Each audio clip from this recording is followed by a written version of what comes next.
लोकसभा अध्यक्ष ओम बिरला ने मंगलवार को हाई कोर्ट के न्यायाधीश न्यायमूर्ति यशवंत वर्मा को हटाने के नोटिस को स्वीकार कर लिया।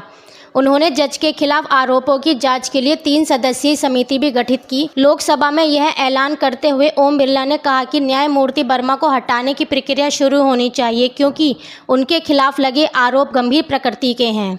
लोकसभा स्पीकर ने 3 सदस्यीय समिति गठित की, जिसमें सर्वोच्च न्यायालय के न्यायाधीश न्यायमूर्ति अरविंद कुमार, मद्रास उच्च न्यायालय के मुख्य न्यायाधीश मनिंद्र मोहन श्रीवास्तव और कर्नाटक उच्च न्यायालय के वरिष्ठ अधिवक्ता बीवी आचार्य शामिल हैं। बिरला ने कहा, समिति जल्द से जल्द अपनी रिपोर्ट प्रस्तुत करेगी। न्यायमूर्ति वर्मा को हटाने का प्रस्ताव जांच समिति की रिपोर्ट प्राप्त होने तक लंबित रहेगा। इससे पहले सर्वोच्च न्यायालय ने 7 अगस्त 2025 को कहा था कि इलाहाबाद हाई कोर्ट के न्यायाधीश न्यायमूर्ति यशवंत वर्मा को हटाने की सिफारिश करने वाली आंतरिक जांच प्रक्रिया को कानूनी मान्यता प्राप्त है। जस्टिस वर्मा के आवासीय परिसर में आग लगने के बाद जले हुए नोट मिले थे। उस समय वे दिल्ली उच्च न्यायालय के न्यायाधीश थे। इस बीच सर्वोच्च न्यायालय ने न्यायमूर्ति वर्मा की ओर से आंतरिक जांच पैनल की रिपोर्ट को चुनौती देने वाली याचिका को खारिज कर दिया था।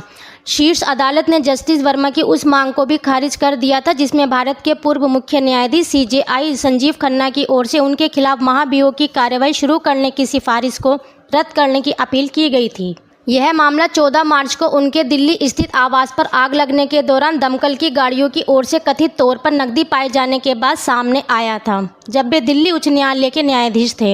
न्यायाधीश अपने घर पर मौजूद नहीं थे। 28 जुलाई को एक सुनवाई के दौरान सर्वोच्च न्यायालय ने न्यायमूर्ति यशवंत वर्मा से उनकी याचिका पर सुनवाई करते हुए कई सवाल पूछे थे। किसी हाई कोर्ट या सुप्रीम कोर्ट के जज को हटाने के लिए संसद के दोनों सदनों में से किसी में भी महाभियोग प्रस्ताव लाया जा सकता है। महाभियोग प्रस्ताव सबसे पहले राज्यसभा के सभापति या लोकसभा स्पीकर के सामने पेश किया जाता है। फिर प्रस्ताव की जांच के लिए कमेटी का गठन किया जाता है। इसमें सुप्रीम कोर्ट के जज, हाई कोर्ट के चीफ जस्टिस और विशिष्ट विधि विशेषज्ञ को शामिल किया जाता है।